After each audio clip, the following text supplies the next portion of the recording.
talking about medical malpractice tort reform and the implications it has on various aspects of healthcare and lawsuits.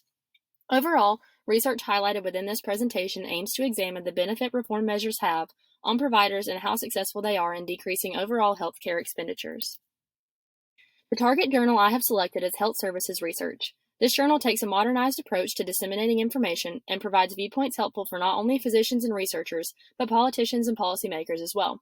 Health Services Research does put an emphasis on covering emerging scientific breakthroughs and relevant points of discussion within the healthcare community, as well as their implications in other areas such as legality and financials.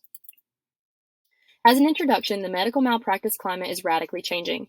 We are moving from a normality of frequent, unbalanced pursuit of legal action on behalf of plaintiffs to an environment where healthcare professionals are better supported by the law.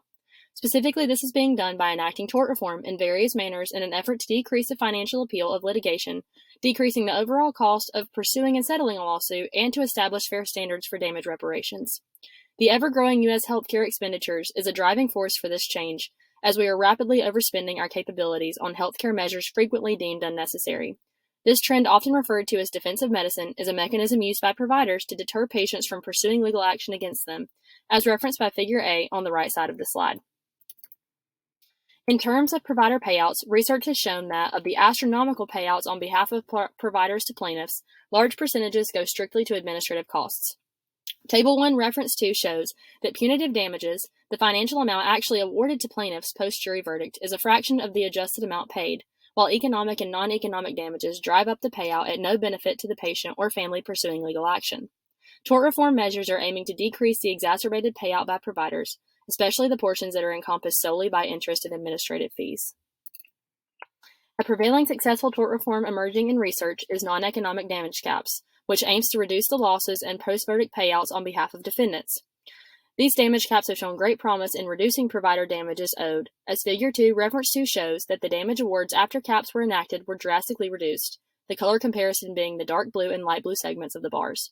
However, it is worth noting that researchers are seeking provider specialty emerge as an outlier to reform success, as specialties with higher stakes seem to benefit more than those who are less frequently faced with claims.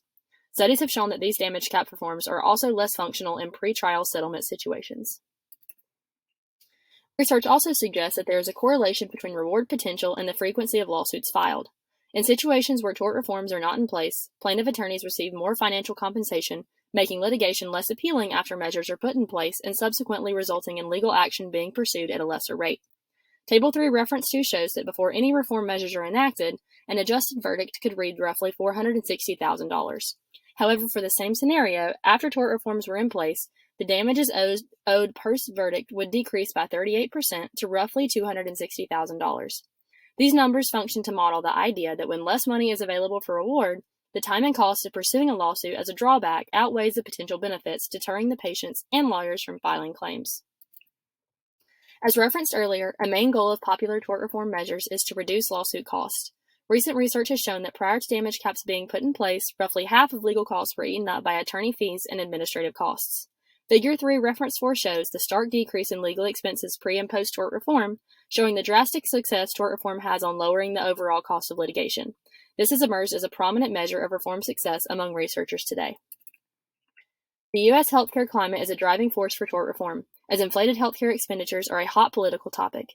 Defensive medicine practices are noted to contribute greatly to the overall cost of healthcare within the United States, in some specialties more than others. As Table 2, Reference 3 shows, the fear of malpractice claims being pursued against physicians increases the relative cost of healthcare, a naming example being the emergency medicine specialty.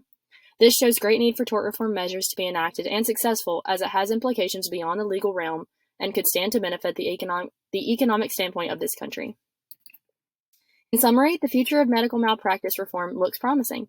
New research will continue to pinpoint which reform techniques are most successful in a variety of scenarios, as it is not a one-size-fits-all situation. The goal in the future will be to protect the interests of both patients and providers, as a healthy relationship between the two is a necessary component to the success and functionality of the healthcare system within the United States. Thank you for watching this presentation.